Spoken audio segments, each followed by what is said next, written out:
United Nations estimate that 1 in 3 women between 15 and 49 years have experienced physical violence, while 1 in 10 have experienced sexual violence.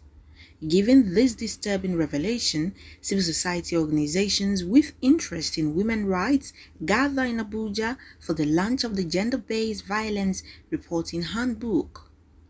The launch, which coincides with the International Women's Day celebration, hopes to, among other things, change the general perspective that the media has not done enough to change the narrative in its reportage of gender-based violence.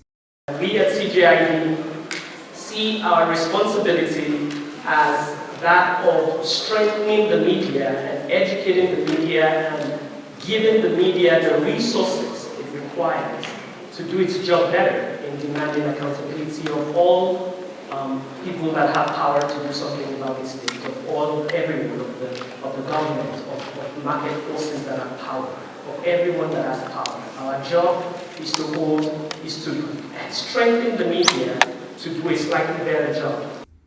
While the media have a big role to play, impediments such as cultural and religious sentiment, ownership interest, harassment and intimidation, among others, have prevented journalists from stemming the tide. Dr. Abiola Akiyode Afolabi, in her keynote address, stated that any effort to document gender-based violence for the purposes of media reporting must first prioritize survivor's safety, rights to dignity, privacy, confidentiality, security, and protection from harm or retribution. Very important that the media must be sensitive, particularly to the interest of the survivor. And the other issue is also reporting on children who are victims of gender-based violence. It also requires strict adherence to professional standards and ethics.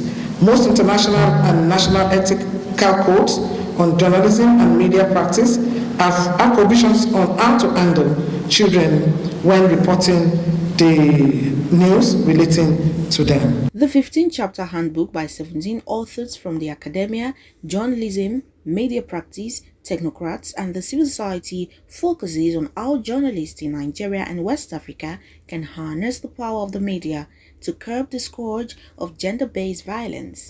I dare say that the handbook is late in coming due to the milestones that have been lost, but it has nonetheless arrived to fill a huge gap at a crucial time when there is a tsunami of gender-based violence in Nigeria, and the world is relying on the media as forces of change to raise the conscience of the people and set the agenda that will tackle the menace.